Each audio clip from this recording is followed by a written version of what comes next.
Mr. Friedman has a concern about the safety of smart meters, he does not have to have them. Is it PUC's decision that by allowing an opt-out, it can duck an obligation to consider the health or the trespass issues?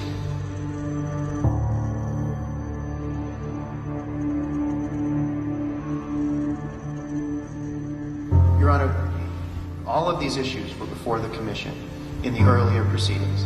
The Commission had a proceeding on this and but it didn't decide any of those issues. No, Your Honor, the Commission did not. The Commission, in fact, declined to do the analysis, to make the decisions about health and safety. The remedy for all of the concerns in those proceedings was to offer an opt-out. How about the members of the public that are not opting out? Isn't it the Commission's responsibility to look out for their health and safety? And to make a judgment as to whether they're being unreasonably exposed to RF? Your Honor, nothing in the world can be made absolutely safe.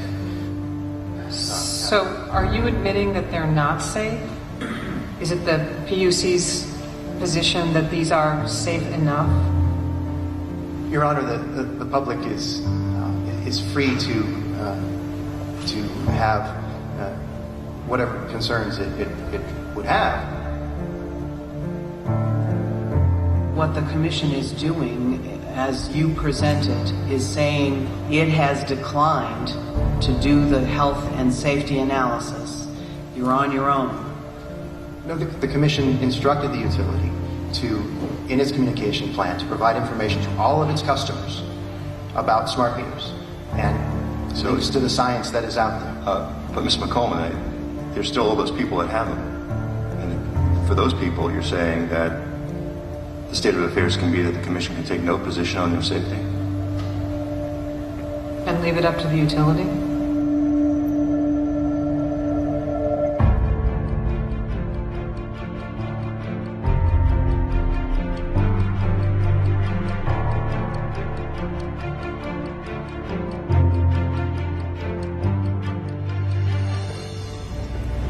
About a year ago, a good friend of mine got ill, and there was no apparent reason why. And then she realized that her electric utility had installed a new digital smart meter, a wireless electric meter, at the same time as she got ill. As I looked into it, thousands of people have had the same experiences. So I wanted to figure out, is this really happening? Are people truly getting sick because of radiation coming from electric meters? I grabbed a camera and interviewed as many people as I could from all around the world to find out what's been their experience and what do they know. I had no idea the level of startling information that we would discover along the way.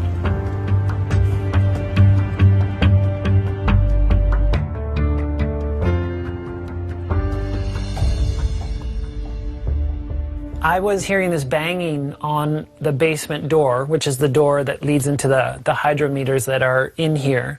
So I leave my bed and I come down here and I sit right here on the step and I'm like, okay, I'm going to film this.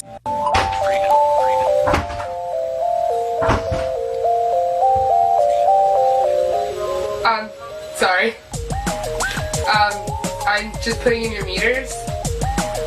Your power's gonna be out for about 20, well, when I find the meters. They're down here, right? I'll show you the door. I'd heard her banging, but I didn't know that she actually kicked the door in until she left. Because when she left, I came here and I found this on the ground. And I was like, wow, she actually kicked the door in. We've since repaired the door. And we've put these do not install a smart meter sign on our door. And apparently this wasn't the only case of a utility breaking and entering.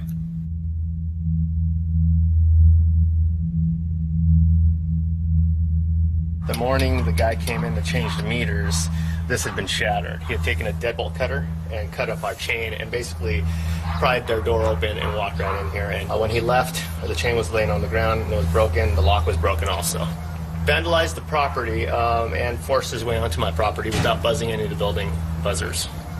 So with billions of dollars being spent all around the world with zero public input, and with all of these concerns coming to the fore, I realized that there had to be some serious commitment behind the scenes to push this grid through.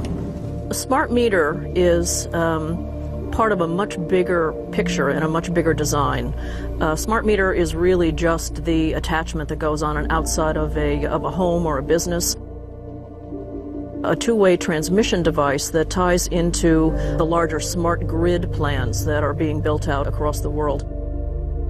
In my research into this, I found that utilities around the world were stating that the smart grid will deliver enhanced energy security, reduced greenhouse gases, improved urban air quality, and increased grid asset utilization. To me, this sounded great on paper. Unfortunately, there are problems with how the systems work. The smart grid systems are very buggy. There seems to be a critical systemic issue with these misnamed smart meters. They're actually causing fires, in many cases, after they're installed. After hundreds of blazes with very few admissions of fault, the insurance adjusters are catching on. And he says, jump in the car, we just got a call, your house is on fire. It was true. Michael Capetto's Upper Makefield home was going up, burning from a fire in his newly installed electric meter. Well, tonight there's a major development from PECO. After at least 24 fires and more than a dozen incidents of overheating, the energy giant is halting its controversial smart meter installation program. And they're being installed by people who are not very well trained for the most part. BC Hydro says it's removing 1,000 smart meters from homes across the province. The company says the move is just routine testing. So how many smart meter fires have there been? We've installed approximately 9 million smart meters, and we have no reports of smart meters causing fire. Not one single report? We don't. The picture, this is probably the better side of the garage. I don't know if you can see it. The meters were over here. And so the fire department basically said that the meters started the blaze? If you just took one look at the wreckage and said smart meters and walked away and never called back or came back. Well, Brittany, you were saying earlier that there was no smart meter fires, and this lady right here has pictures of her smart meter that exploded on her house. Josh, can I ask you to stop recording? PG&E knows that they do catch on fire when they are remotely turned back on when a customer who is delinquent in their bill finally pays their bill. These meters catch fire. They know it, and they are covering it up. Taxpayer money has now gone to some of the largest corporations on the planet. General Electric, for instance, is the largest manufacturer of smart grids. They're being manufactured in China. As part of the 2009 U.S. bailout, $3.4 billion was funneled into a national smart grid stimulus, later increased to $11 billion. This created a scenario where utilities were given a massive financial incentive to go along with the program. And because they went after the stimulus money, they needed to have a certain amount of their meters deployed before they could recoup the cost.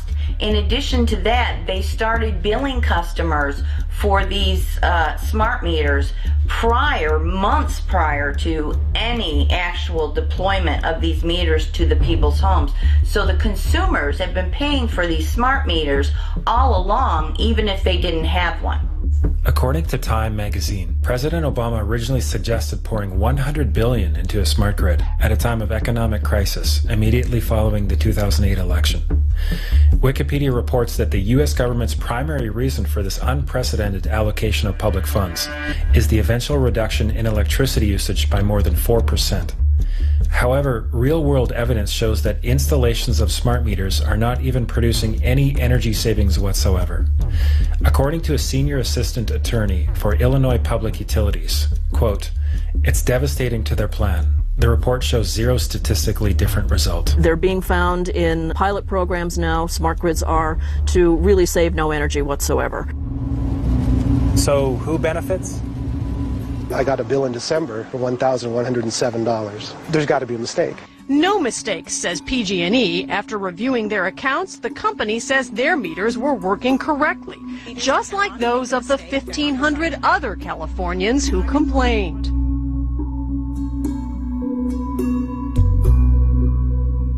Consumer advocate Mindy Spat says that still doesn't explain something else. Customers with the smart meters claim that their energy usage has inexplicably risen since the meters were put in. So in other words, it makes it look like all of a sudden they're using twice as much energy as they used to use. Exactly. An experiment by some students at Stanford is raising new questions tonight about the accuracy of PG&E's controversial new smart meters. People all over the state have been complaining about inflated bills. 7 on Your Side's Michael Finney is here now to tell us more about the students' experiment. Like so many others, these students' PG&E bill went through the roof at just about the same time their new smart meter was installed. We start the week with an explosive investigation into the massive mistakes being made with power bills. Serious flaws affecting every electricity user with a smart meter have been uncovered. And when this whistleblower told his power company what he'd found, they offered to pay him off. This exclusive investigation by James Thomas has sparked calls for a national inquiry. Why is it that in Ontario, California, Texas, Australia, all these other jurisdictions, the rates have been doubling and tripling, and this is a fact? And we are told that the bills are going to stay the same, it's actually going to bring the bills down, it's going to be more efficient, and all these things. Then when the bills go up, all these denials start to come in. Well, actually, you were just using more energy. The best one that I like to hear is actually the meter's more accurate. These cost increases from widespread systemic inaccuracies of smart meters are separate from the additional cost increases which will be based on time of use. It's all about money. We're going to be charged for time of use one day. It's coming. But hang on a minute. Isn't the whole point to lower electricity bills for everyone? I mean, what we're seeing so far with increased bills has to be just a bump in the road, doesn't it?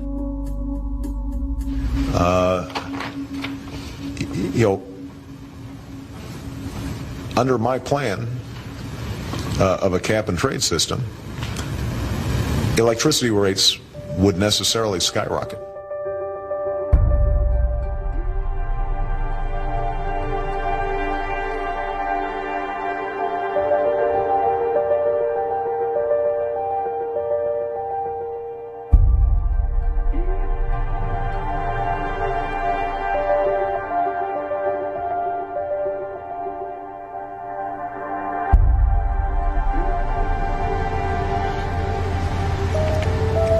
The next thing I started to hear about was how this worldwide smart grid program was making the entire power grid vulnerable to cyber attack.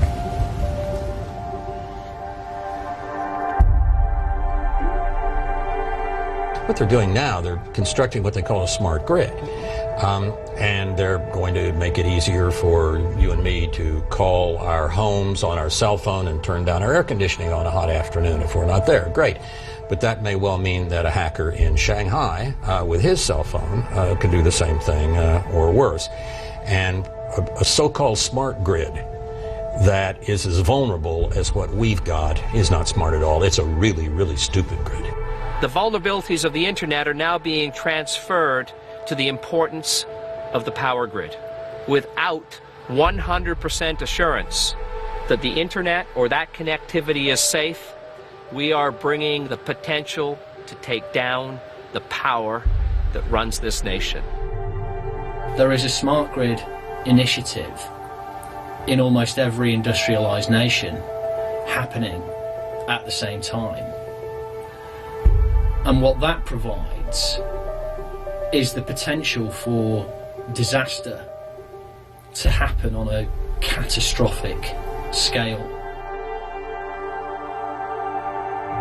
Even the US government is admitting that the smart grid now opens the door to cyberterrorism on a huge scale.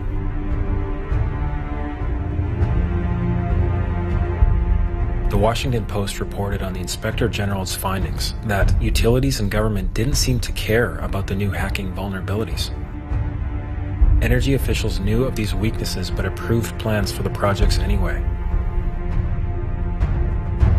My journey of investigating deeper into this worldwide program began in British Columbia. They knew about smart meters years ago. They could have been talking about it, but they kept it quite secret. They thought perhaps they could introduce it, simply do it, and no one would respond. We'd all forget.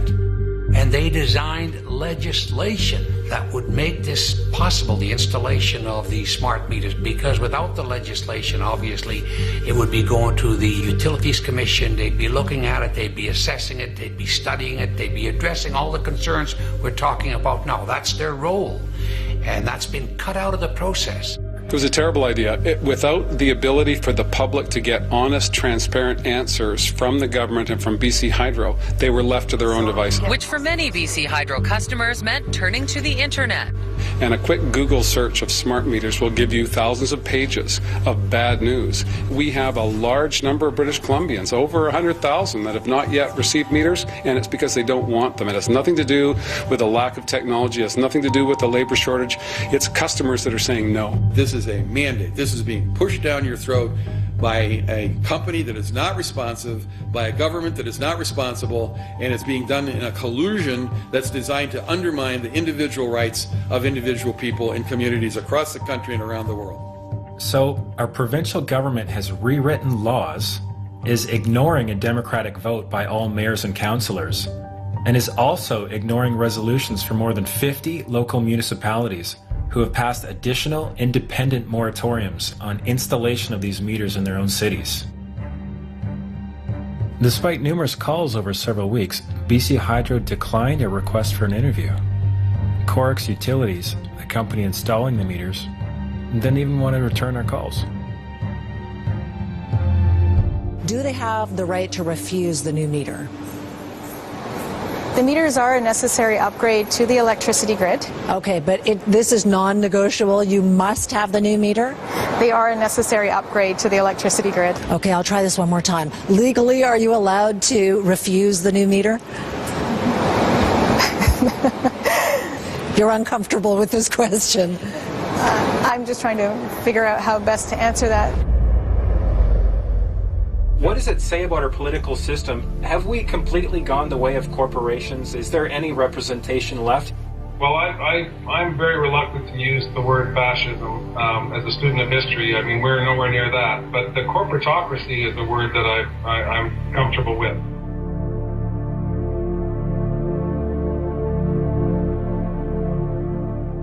There's a worldwide privatization scheme. It's really, I suppose, a new form of corporatism, where governments are no longer masters of their own fate. And it starts to become clear that this same undemocratic process to covertly implement smart meters in my province of British Columbia was also the case in California, throughout North America, and around the world.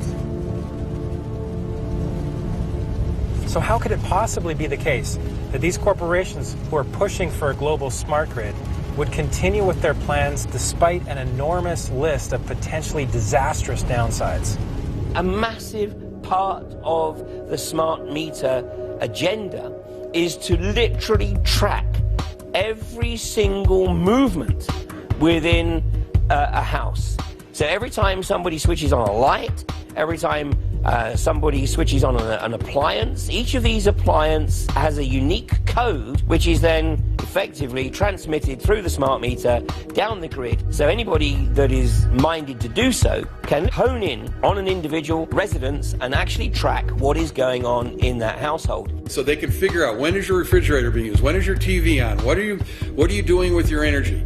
And they're going to start having a profile of you as an individual. A congressional research report all but concluded that smart meters in the United States are a violation of the Fourth Amendment. In no uncertain terms, the court has asserted that at the very core of the Fourth Amendment stands the right of a man to retreat into his home and there be free from unreasonable government intrusion. With smart meters, police will have access to data that might be used to track residents' daily lives and routines while in their homes, including their eating, sleeping, and showering habits, what appliances they use and when, and whether they prefer the television to the treadmill, among a host of other details. And while some utilities are still saying that all of the in-home private data they'll collect on you will be kept safely tucked away, another picture seems to be emerging. Here in California, utilities are already selling our private electricity usage data to third-party corporations for a profit. Rather than discourage this practice, the California Public Utilities Commission has actually encouraged it. In a 2011 press release titled, California Commission Adopts Rules to Protect the Privacy and Security of Customer Electricity Usage Data, comes the following. CPUC President Michael Peavy. Our action today will protect the privacy and security of customer electricity usage data while enabling authorized third parties to use the information. Commissioner Timothy Allen Simon added, I support today's decision because it expands consumer and third-party access to electricity usage information. I hope this decision stimulates market interest. In the summer of 2013, these newfound intentions became evident. The San Francisco Chronicle revealed that California's electric utilities last year disclosed the energy use records and other personal information of thousands of customers to agencies within the U.S. government. As General Petraeus has said, make no mistake about it, we have the ability to spy on your households through your appliances. And if we have that ability, we probably will use it. I mean, this is control freakery. It is the wet dream of the technocrats. People who live locked in a left brain construct that has no room for anything spiritual in their lives. Last year we discovered that Verizon have a patent for a piece of technology that they're calling the Smart TV Detection Zone. And this product will sit next to your television and be capable of eavesdropping on your conversations whilst you're watching TV. So we'll be able to determine, for example, who's in the room, who's watching TV, what you're talking about, and how you're talking about it. How far does that go? Where does it stop? At what point do we draw the line and say no? Let's look, for example, at the CISPA bill. That's the Cyber Intelligence Sharing and Protection Act, which was intended to legalize transferring all your data from megacorporations to the government. Now, this seems to be in violation of our Fourth Amendment rights against unreasonable search and seizure, but it's already passed the House. Fortunately, the Senate has so far refused to vote on it. Recognizing the pushback to CISPA, apparently the Obama administration has created a covert agreement with the Justice Department to grant immunity to all these communication companies and internet companies that were already sharing the data. And now, as of June 12, 2013, a new aspect of that goes into effect, which expands this whole authorization to cover all critical infrastructure sectors, and that includes energy, health, and finance. What you're seeing is the establishment of a surveillance society. You're seeing the establishment of a surveillance network. It raises the specter of kind of the rise of soft tyranny. It raises the specter of you're automatically suspicious until we prove that you're not. It raises the specter of a universal, I call it a universal wiretap, a persistent universal wiretap on every single person. Or if it's not, they can create one. And what happens if they don't like you? What happens if you speak ill will against the government? What happens if you say something they consider disloyal? I mean, that's not the country that I took an oath to defend 4 times in my government career. What's the mindset of these mammoth corporations who are now apparently in partnership with government? Eric Schmidt is Google's CEO.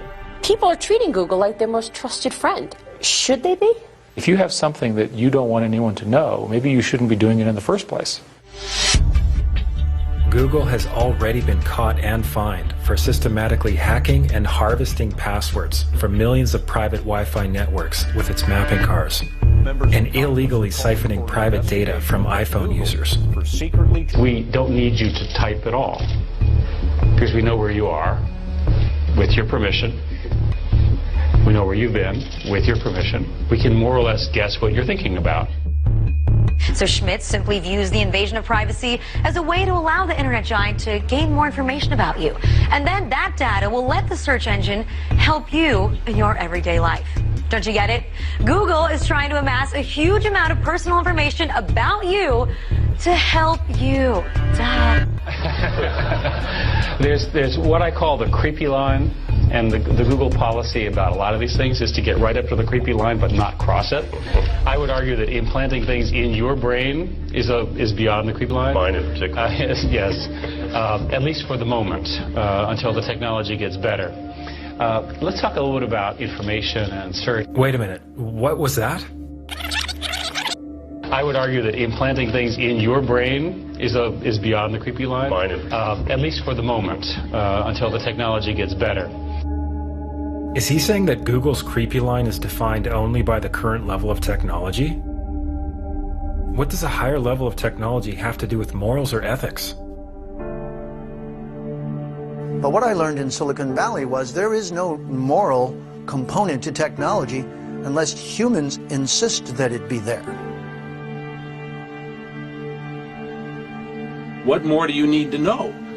But most people seem to want to just close their mind to it and just say, oh, the government wouldn't do that, and, you know, that can't be true.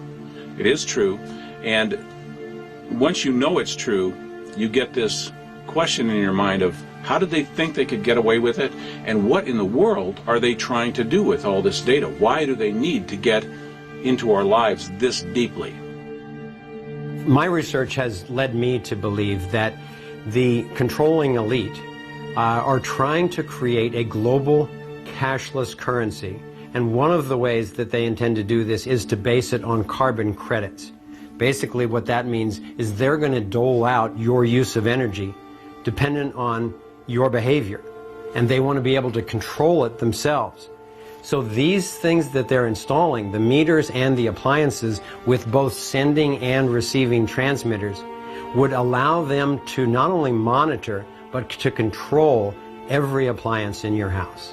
What is it that makes the government think that they can usher us into a totalitarian state at all, much less without us even noticing?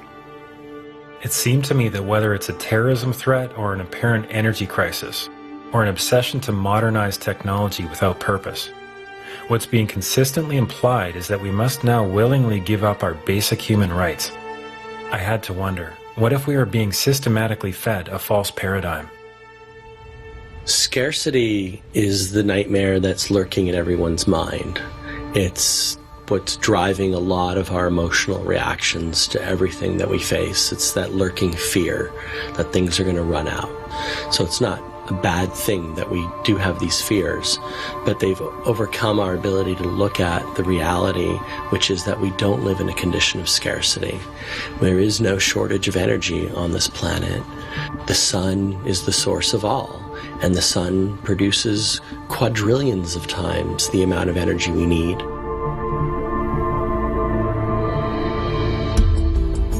I've personally had the privilege of visiting numerous laboratories where inventors are successfully creating technologies which access off-grid energy in whole new ways. And it's really exciting to see. Sadly, most of these have been raided and shut down. And the Federation of American Scientists have actually acknowledged publicly on their website that over 5,000 of these technologies have been suppressed, have been confiscated in the process of applying for patents.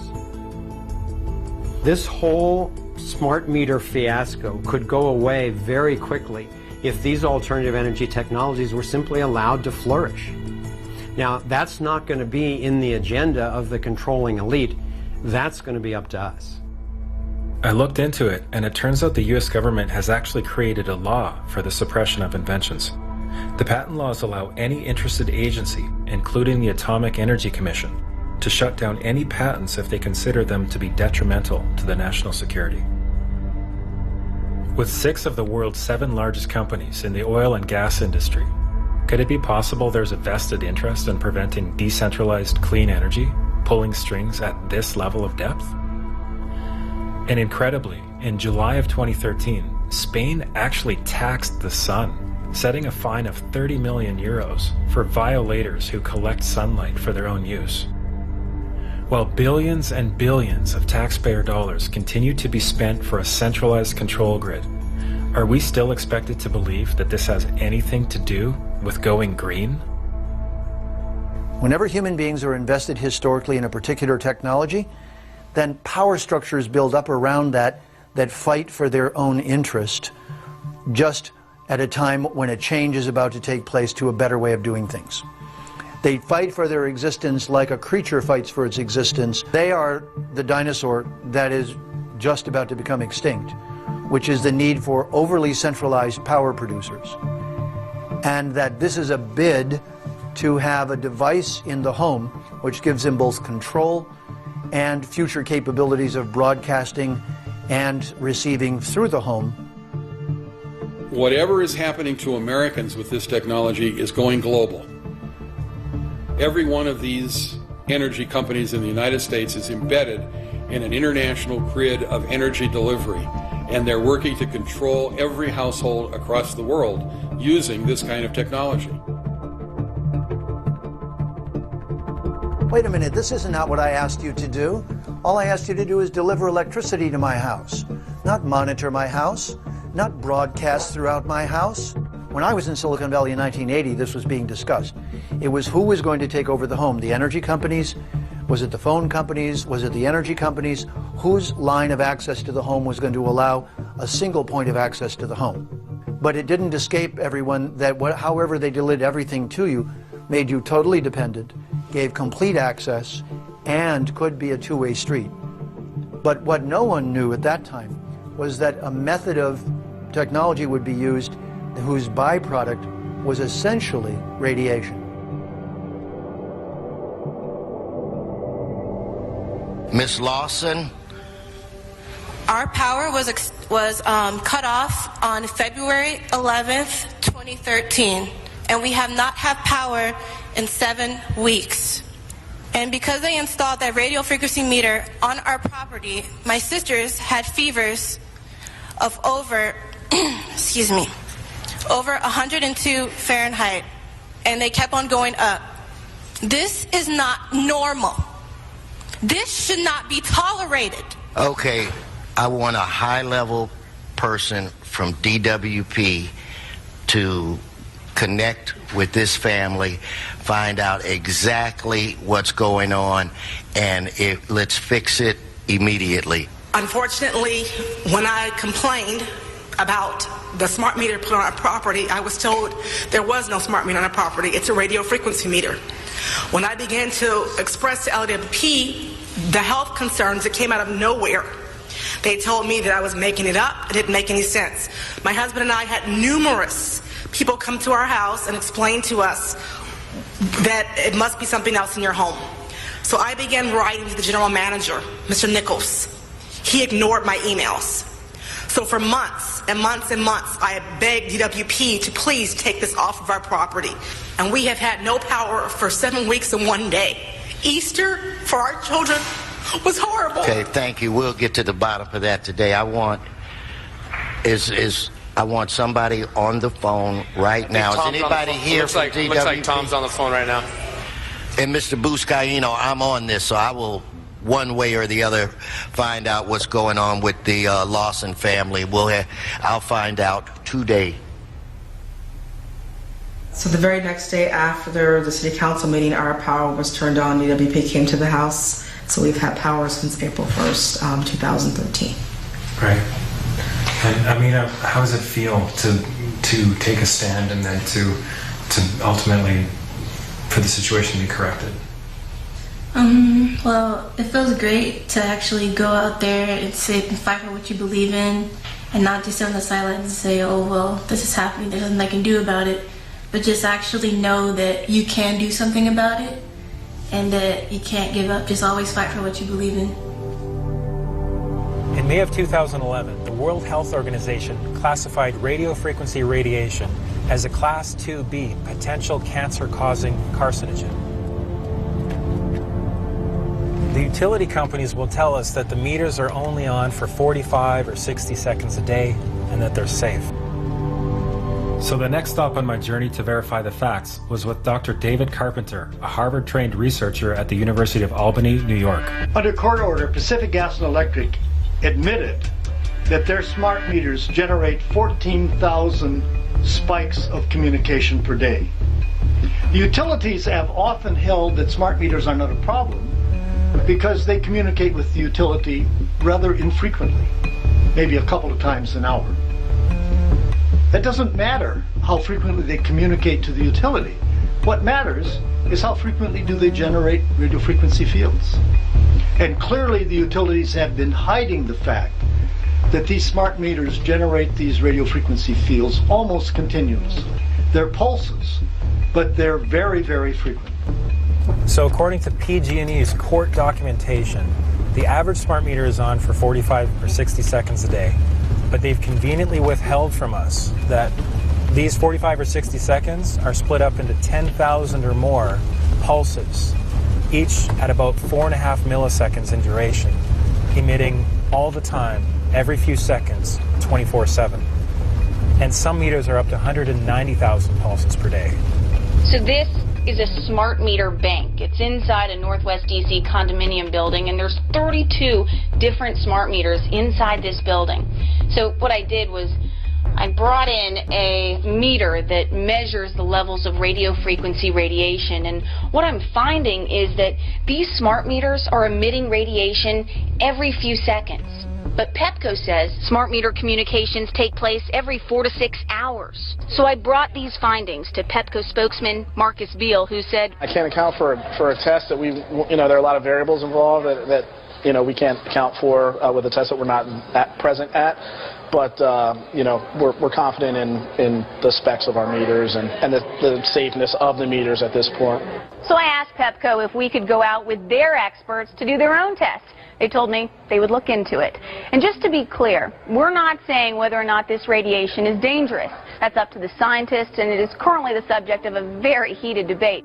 The definition of a smart grid is a wireless system that will fundamentally turn every single appliance in your home into the equivalent of a transmitting cell phone. That's every computer, every television, every furnace, every air conditioner, every coffee machine, every printer, every single appliance that you have in your house will eventually, in a smart grid, have an antenna that's embedded into it that will transmit your usage data to a smart meter on the outside of your home that will then transmit your usage data to another tower receiving a usage signal that will then go to the utility company for supposedly billing purposes.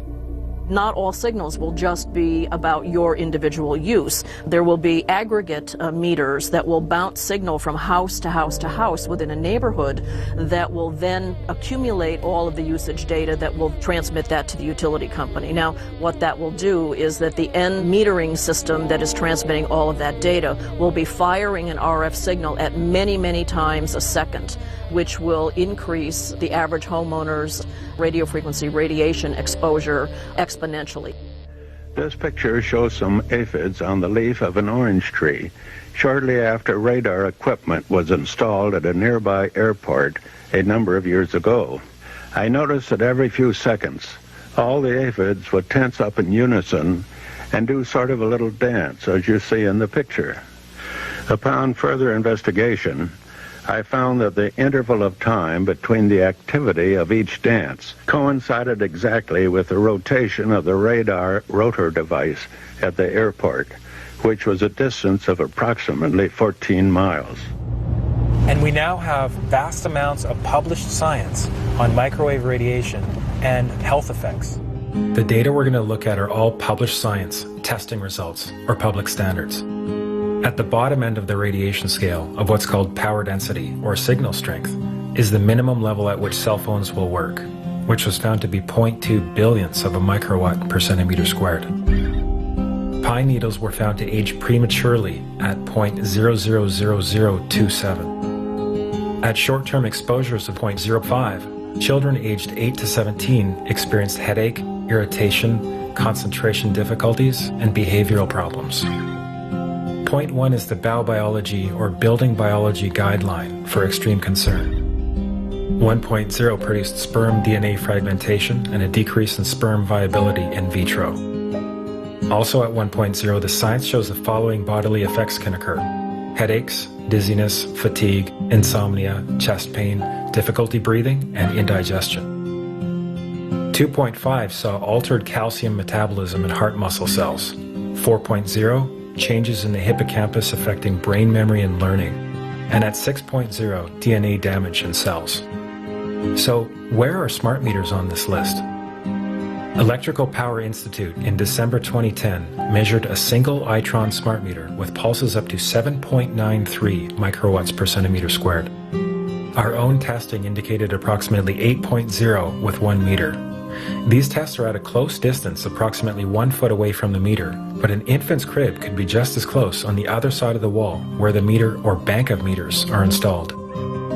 Even though there are all these known health effects at levels far lower, Switzerland, Liechtenstein, and Luxembourg see fit to set the standard at 9.5. And China, Poland, and Russia, 10.0. This is the same level at which behavior has been altered, producing reflexes of avoidance following 30-minute exposures. A room of 12 smart meters, very common and even a conservative number in an apartment building, tested at 19.8 microwatts per centimeter squared. This is hundreds of times higher than levels which clearly indicate harmful effects. So, how can utilities and governments get away with forcing these devices on everyone? This is how. In Canada and the US and several other civilized countries, the safety limit is set at 600 to 1,000 microwatts per centimeter squared. This so-called safety limit is literally tens of thousands of times higher than levels which are known to damage health, according to peer-reviewed published science.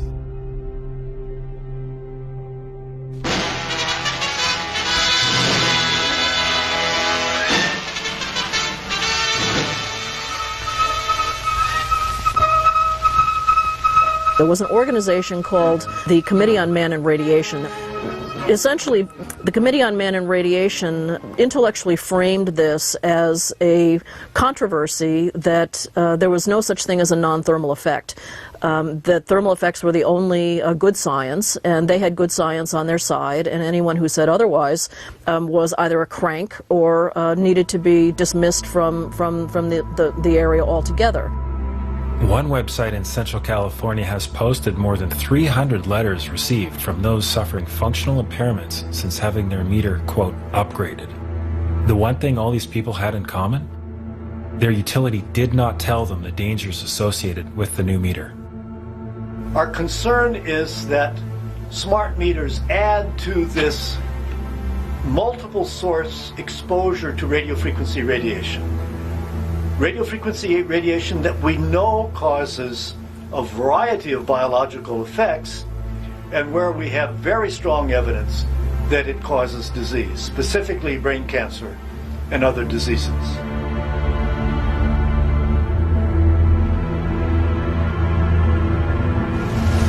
There have now been more than 6,000 published scientific studies on the health effects of microwave radiation since the 1930s, and with the vast majority showing that there is some biological damage being done, the jury's no longer out on whether this is harmful.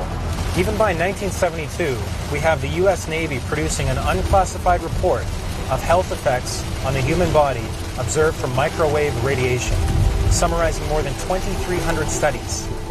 5 pages of observed human health effects in this report include headaches and insomnia. I was walking by and I got like a flash headache. It's painful. How many times did that happen? Every time I walked by it, which was a bunch of times. Vagomometic or irregular action of the heart. They were installed in my house, and shortly after that, I started experiencing pretty significant heart palpitations. Anxiety. I was nervous a lot and I couldn't sleep. Chest pains. I started getting this intense chest pain. And changes in the operation of implanted cardiac pacemakers. Well, my heart would speed up to do about 170 beats a minute, and I could normally control any arrhythmia that I would have before just by meditation and relaxing.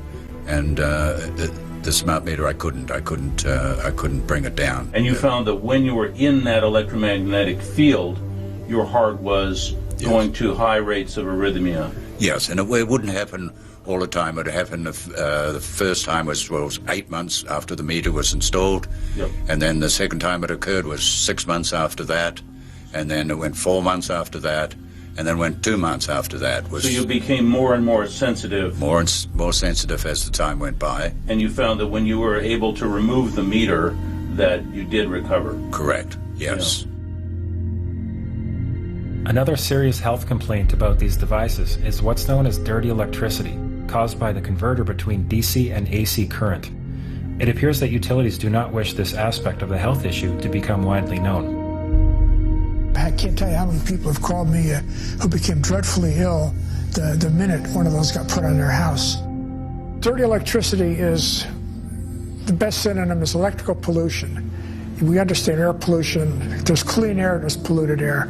There's clean electricity, there's polluted electricity.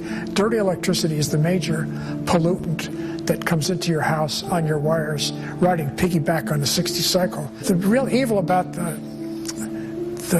smart meters is everybody gets one, the whole neighborhood. I mean, every house in a development, every apartment in a building has got one of these things. Each one's got a switching power supply in it, and they're all big generators of dirty electricity, and I'm certain it's the device that changes the AC to DC. After having 12 upgraded meters installed on her bedroom wall, Rosa Perrick began experiencing headaches and insomnia. I lived through Nazis, communist soldiers, Cossacks. Nobody damaged my health as much as smart meters did. This is supposed to be my golden years. Instead, these are my bloody years. You did not give me all option. When you came and installed, you did not give me option. I didn't have no option. You came after me. You deceived me. I have something to show you. This is I have no control when I'm going to bleed, when my nose is going to bleed. This is the blood from my nose. I cannot even sleep on my own bed anymore. I have to close the door to the bedroom and sleep on chairs in the living room or put the mattress down, sleeping bag on the floor.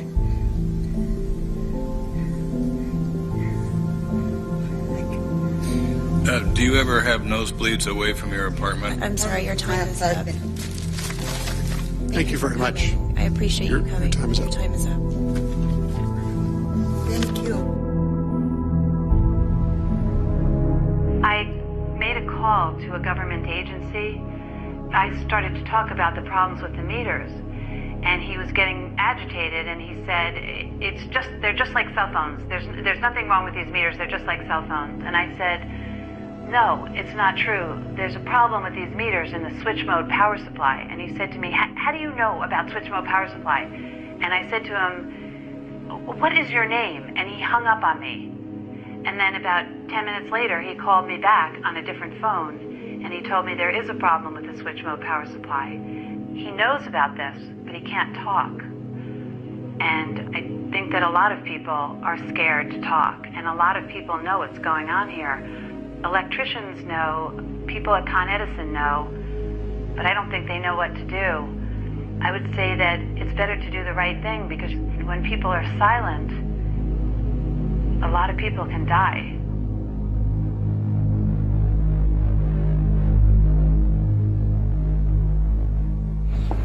All right, we're getting on the plane to go to Salt Spring for the day. Looking forward to it after a comedy of errors this morning. And here we are. Beautiful day.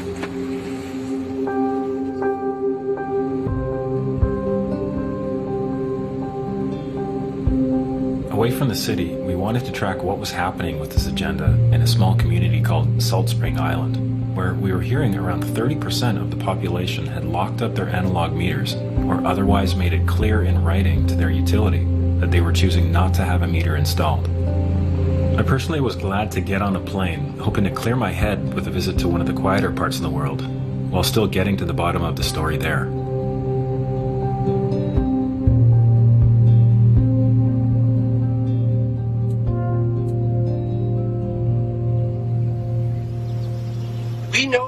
have refused a smart meter. Okay. The meter that will be installed onto your premises here will not be functioning as a smart meter because there are no receivers established. You get what everyone is calling a smart meter, none of which are smart meters yet. Because you will guarantee me that we will not have it functioning as a smart meter.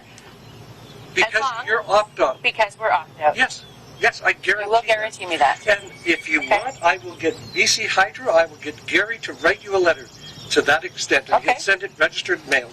So, Chris, are they going to be running this as a smart meter or just as a regular meter? They're going to be running this as a regular digital meter, such as has been put on houses since 2008. So Chris has the meter on now, and he's going to test the meter. Yep. Okay, they're lying, folks. This is emitting. Oh, there you go. Yeah, they're lying. Getting a reading on your... Yeah, okay, that's over 20,000 microwatts, and the hydro has officially lied, publicly lied in front of all these people, lied to the owners of this house, to the effect that this would not be emitting radio frequency radiation. It's emitting radio frequency radiation in spades. I feel like they have lied. Yeah, you have lied. You son of a bitch. You have lied. That you is and your buddy. really bad. I'm so upset. Yeah. I'm so upset. You've lied to us. You've lied to us. You said that there's not going to be any radiation coming off that. So you're lying to us. I have no idea of the testing mechanism of this. I have no idea who you are. You know, how do you think I feel right now? I trusted you, and that's how I honestly feel. I feel like I've been raped. But this smart meter program, we're stepping across the line from democracy to corporatocracy, and that's scary. The person who invented the word corporatism was Benito Mussolini. It's also known as fascism, and everybody uses that term a little too loosely, but in this case it applies very, very succinctly. If you don't have the right to a healthy environment, you have basically lost all rights. People who haven't the faintest idea that they had a smart meter installed are getting very sick all of a sudden and wondering why. And suddenly it comes to them that, oh, something's different about my electricity meter. I'm a beekeeper, or I was a beekeeper. For over 10 years I had 2 hives on my side porch outside of the rain. About a year ago or so I had a smart meter installed outside of my knowledge with all the EMF. This winter, I've lost all my bees. I don't know if it's because of colony collapse disorder, or I don't know if it's because of the EMFs from the smart meter. But it is suspicious.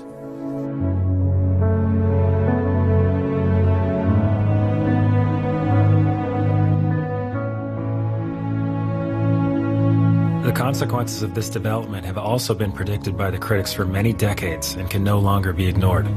Bees and other insects disappear. Birds avoid certain areas and are disoriented in other locations. Humans suffer from functional disorders and diseases, and those that are hereditary are passed on to the next generation as existing defects.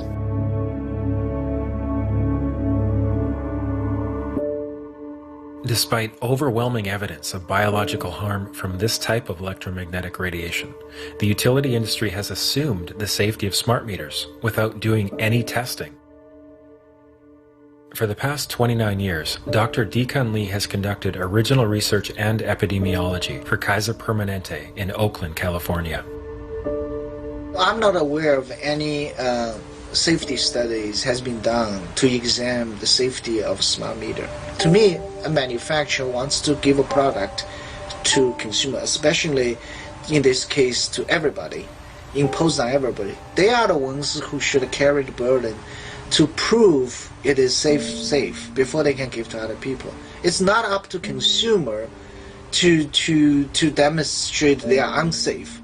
It's a technology done by private companies. These electric companies are private companies that have the right to install this on your house, destroy your health, and there's no accountability at all. While industry has failed to do any peer-reviewed studies on smart meters and health effects, a growing body of independent research is now starting to accumulate. It is our experience as physicians that everybody is equally electrosensitive. You install this thing, measurably certain things in your health go down. You know, we're tracking now certain sensitive parameters of it. One is an inflammatory marker called TGF-beta1, goes way, way up as soon as the smart meter is installed. The MMP9, that's metalloproteinases, go way, way up. These are inflammatory markers.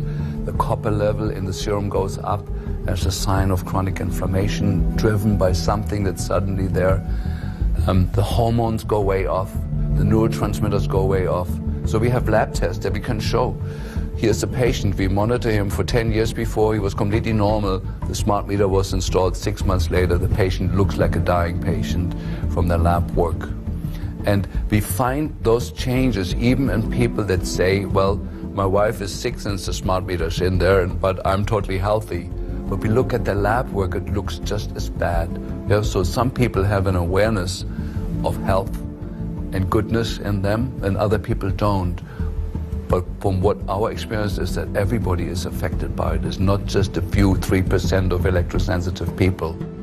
Did you hear about people coming to you as far as having complaints about illness? We were made aware of health complaints following installation of smart meters, and we wanted to verify this using our field work. So I measured the field of about 30 different people while they stood 1 foot in front of the smart meter, and in every single case the human energy field was obliterated as they stood in front of the smart meter.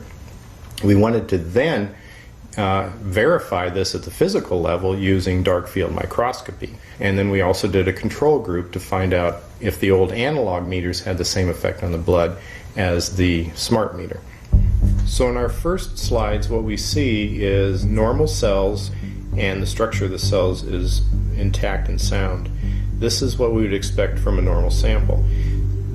With the subject standing 1 foot in front of the analog meter, there were no significant changes to these blood samples in any of the 3 that we tested. In our second set of tests, we're using the smart meter. Before the exposure, we see the same thing as we saw in the first samples. Normal cell walls, fairly separated and looking healthy.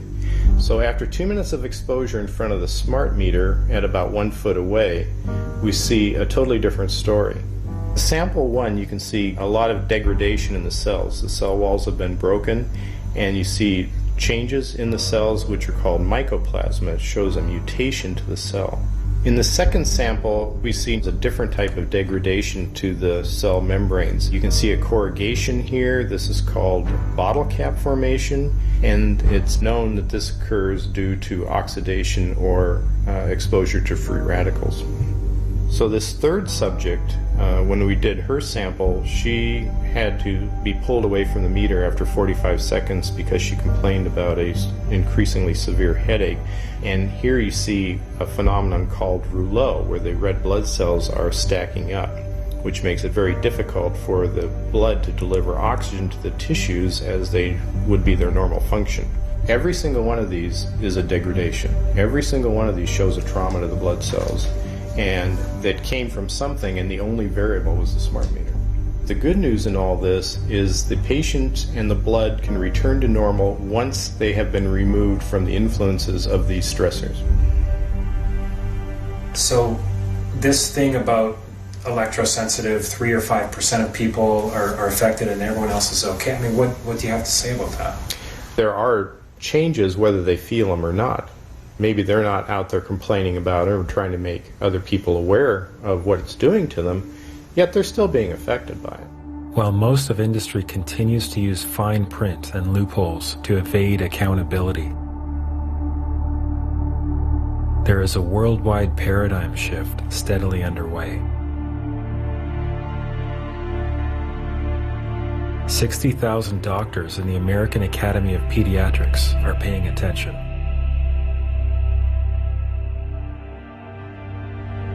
And teachers' unions, this one of 45,000, are beginning to speak out against Wi-Fi in the classroom. Some regions are taking steps to cut the power of cell phone masts by 90%. And in many areas, towers are starting to come down altogether. But governments such as the US want smart grids and high-powered Wi-Fi mesh networks to blanket everywhere and everything. As industry cleverly camouflages itself, concealing the harm it is doing. Amazingly, our centers of medicine are seeking to bathe newborns in wireless. And this has continued on because the official line is that microwave radiation is safe enough.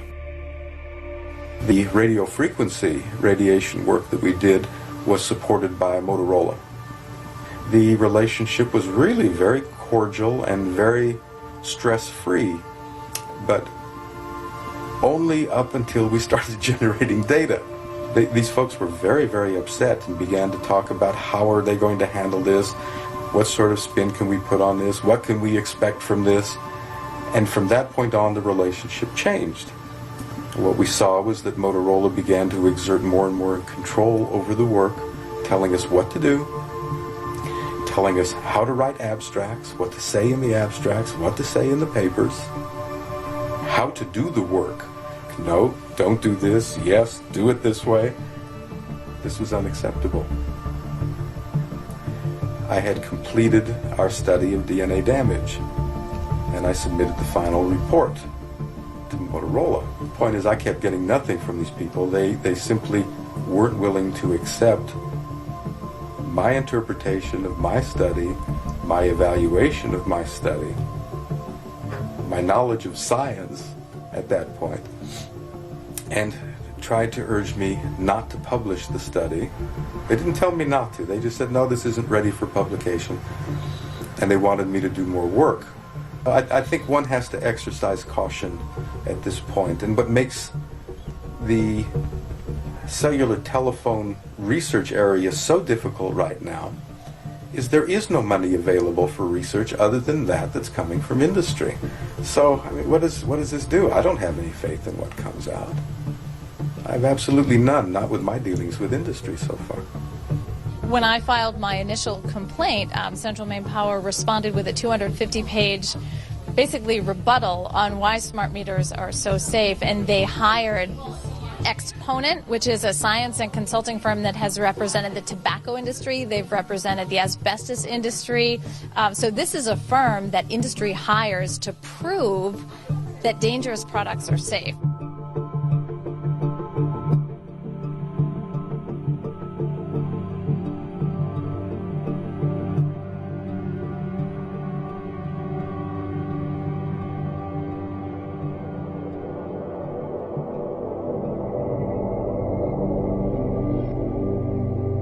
In 1996, Congress passed the Telecommunications Act, which included a provision called Section 704 that took away state and local governments' rights to resist antennas on health or environmental grounds. The legislation was actually written by the industry. It was also the first time in history that industries of all stripes were invited into congressional chambers and asked essentially for their wish list. And the telecommunications industry, like other industries, just rushed right in and gave them their wish list. It took away your state and local government's ability to protect you, to protect children, schools, every environment from this kind of radiation. I mean, this is ludicrous. This is unconstitutional. But this reflects the power that the communications industry has with our Congress. And now there's a new bill called the Smart Grid Advancement Act of 2013. This bill would grant the federal government unprecedented powers to forcibly deploy this smart microwave and surveillance program upon all states, regions, and everyone in the nation. What's going on here? This is a wireless device which is unproven scientifically, which all the evidence so far proves is dangerous or questionable, which should therefore be studied intensely before it's released to the public. Clever people called the technology smart to make it seem intimidating so no one would question it. Some smart ad man came up with that and got paid $300,000 to call it a smart meter so you would feel less knowledgeable, which they know we feel, and then you wouldn't question the smart people putting it in your house. So I call them not smart meters, dangerous meters. I started wondering, how are our future generations being affected by this unprecedented increase in electromagnetic radiation?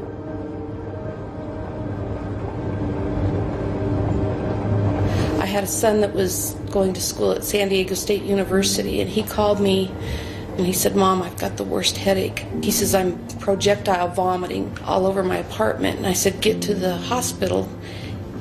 And the emergency room doctor at Sharps Memorial Hospital in San Diego called me, and he said, "Your son has bleeding in the brain." And I said, "We'll be there immediately." And my son had surgery that evening. When he got out, Dr. Tanawai told us that my son had brain cancer, and it was either the very worst or the second worst type of brain cancer you could have. It was nothing but chaos for 7 months. We moved him back home and had to pack everything that he owned in California and brought him home, and he only survived just shy of 7 months, and he died October 11th of 2008. August 7th of 2009, I typed in cancer clusters, and I saw SDSU, San Diego State University brain cancer cluster. And I read this article over and over, and I think it put me in shock, and I ended up on the floor for the rest of the day. But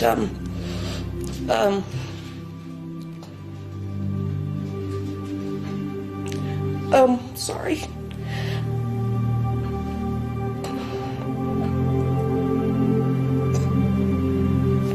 I realized they were talking about my son, so I immediately started contacting SDSU, the administration, and I felt myself just being bounced around. Nobody wanted to deal with me.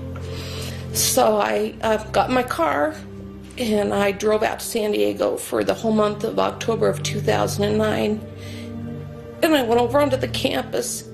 In these articles, they talked about a cell tower. And I went over there, and there's this huge cell tower that's outside of this building, which towers above Nassatir Hall and room 131, where all these kids and people have come down with brain cancer.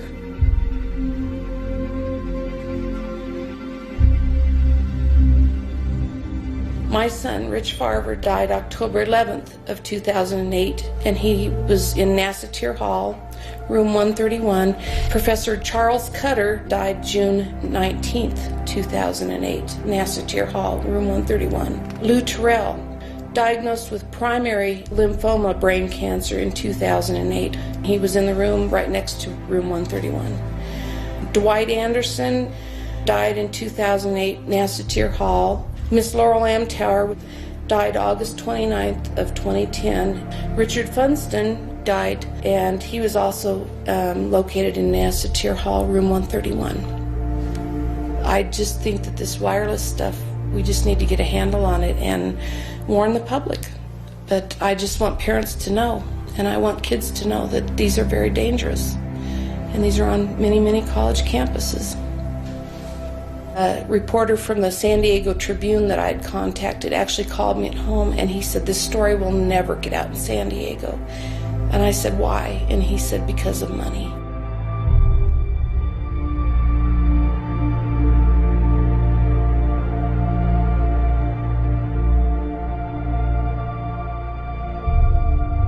After having interviewed more than 70 people from 4 countries, witnessing the profound emotion from those whose lives have been ruined, I felt myself wondering if I could ever really make a difference against corporations that are so powerful and so willing to put money before life itself.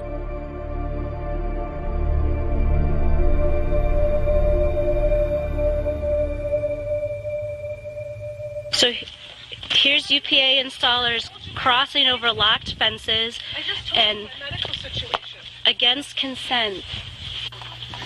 On January 23rd, with premeditated malice and forethought, our city manager, in collusion with our city's administrative police chief, ordered an all-out assault on many of the citizens' personal property by cutting locks, illegally trespassing, threatening tax-paying citizens, mostly women and elderly, and actually arrested 2 of our stay-at-home moms on trumped-up charges for refusing installation of smart meters. Get off my property right now.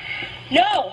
No! When the full force of the city's police department is turned on its own people, it's time for a radical and immediate change.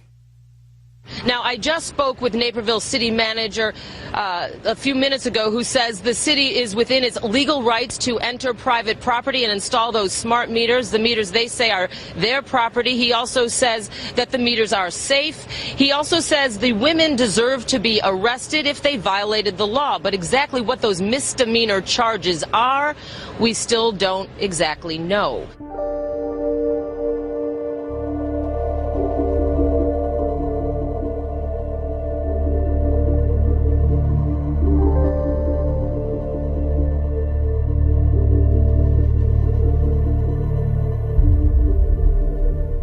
I'm one of the homeowners who had his property rights violated, even though by certified mail I notified the city manager I would not participate in this federally sponsored voluntary program and would not accept the extortionary alternatives provided.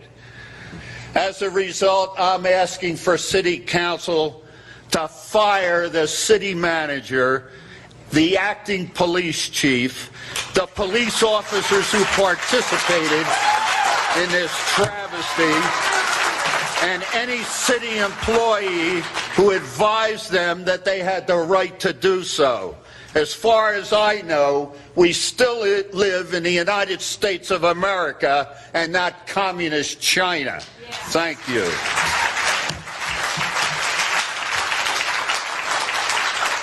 There will be a 5-minute recess until you settle down and obey the rules, or we won't continue.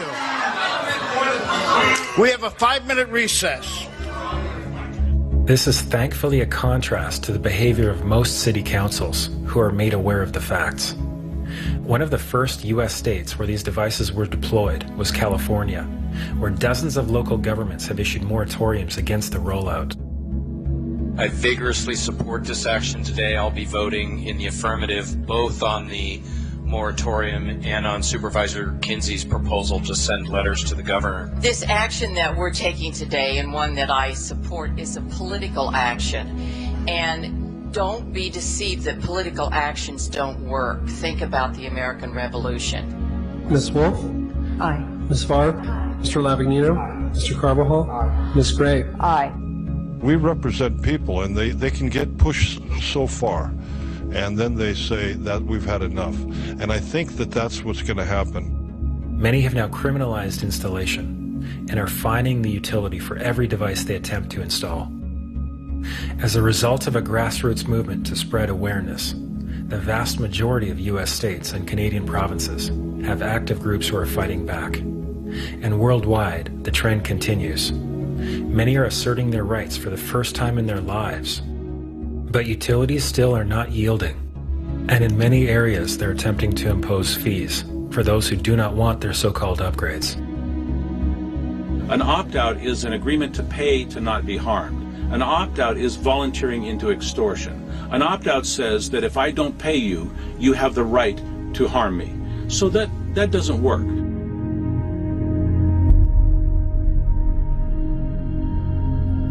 They are embarking on a monstrous act of deception. They are saying one thing, but you're getting something else.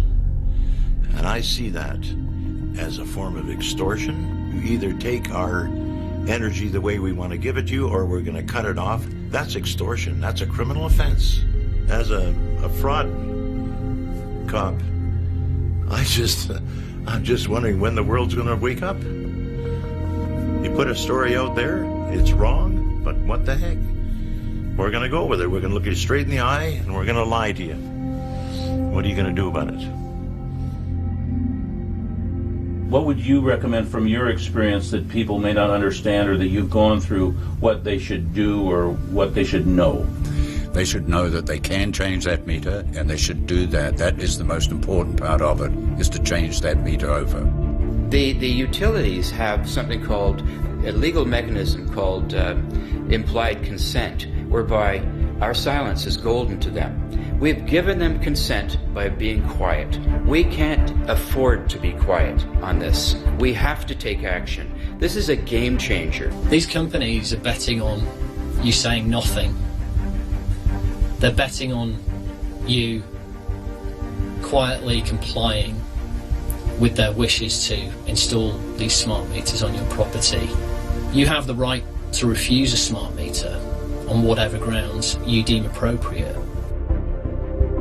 They put the smart meter in without informing us or asking as if we wanted it. So we just told them to get the smart meter out and put the old meter back or we wouldn't pay. What's important for people to realize here is that you're in a contract with a utility company. As soon as they change the terms of that contract, they have to get consent. That's so important. You have to agree to those new terms or the contract is void. We wrote them a letter immediately, formal letter stating that we do not consent to the meter installation, we do not consent to the new terms. In our view, that voids the contract. They did threaten to terminate the power. They did threaten to disconnect. They've sent 2 notices in the last year and a couple of months that they would terminate or disconnect the power if somebody in this house would not pay the bill. And we sent them a letter back that we're not paying the bill and they haven't disconnected the power. There's no law on the books that say you have to take a smart meter. None. What about if thousands and tens of thousands and millions of people all did this? Oh, it would collapse in a day. You can't have radiation emitting surveillance devices on everyone's home if people want to assert their rights. So we're in a very strange time in history where your power company that's supposed to be this innocent provider of electrical service has become your assailant. And you are required, in order to protect yourself, you're required to fight back. You're required to stand up and say, no, this is wrong, and I'm not going to permit it.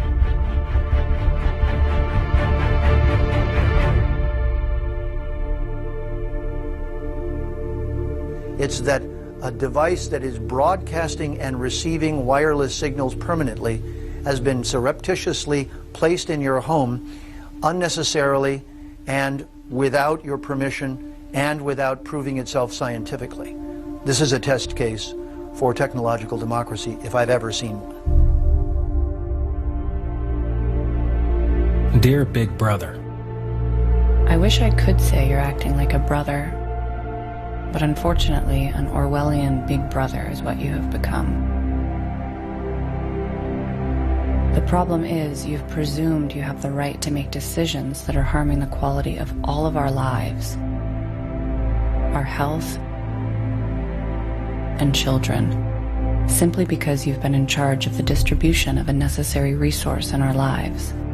It does not matter why you have done this. There is no right way to force unproven and dangerous technology upon the world. And history has shown that being sorry after the fact for harming people through unproven medicines, technologies, is of no help. You do not have enough money to repay the harm that you are doing to all life. From the acknowledged dangers of genetically modified foods, to preventing new ways for people to generate energy, to invasive, untested devices for monitoring and control, you have created problems and forced false solutions in the name of saving the planet, fighting terrorism, or increasing corporate efficiency.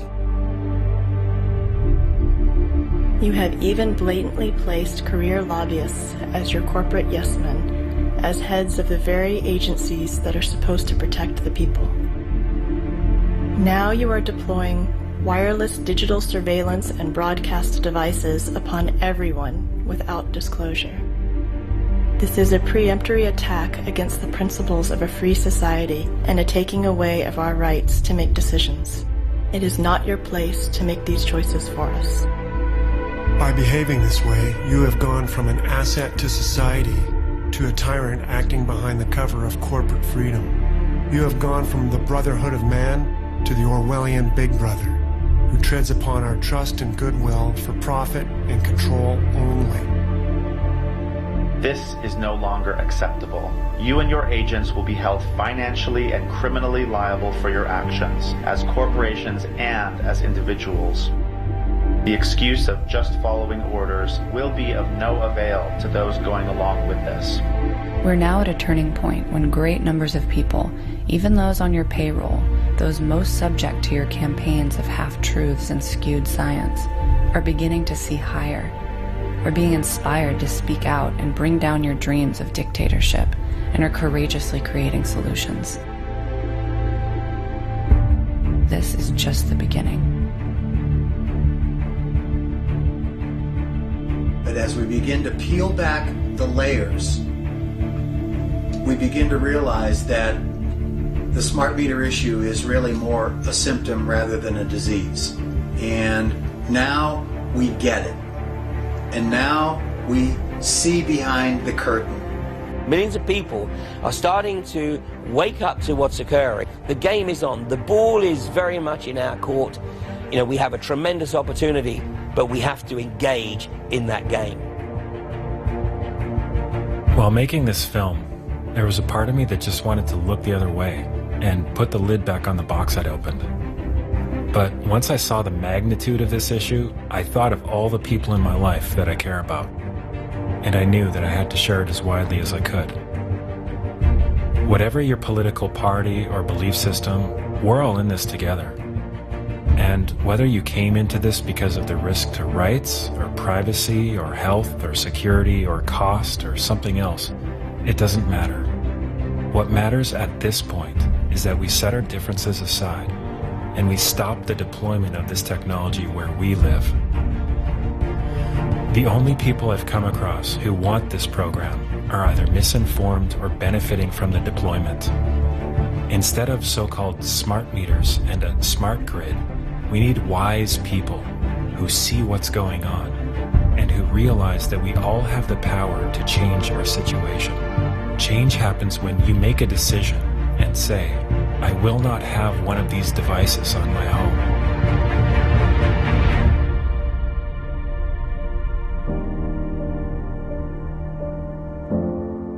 There is no legal requirement for you to have one of these meters, even though utilities are trying to intimidate people into accepting it, as if it was the law. To assert your choice and protect your foundational rights and health, you need to notify your utility. Otherwise, the choice will be made for you. Share this film online with everyone you know. You can also host a screening in your community or for your city council. It starts with us, but we are not alone. All around the world, this is a time of social awakening. A wave is sweeping the planet, inspiring millions of people to stand up to corrupt corporate governments. The veil of illusion is lifting, and we're all finding our voice. Because this agenda is being implemented as we speak, we all have to act now. Not only can we make a difference, but we must. Together, we will build a safer and more abundant world.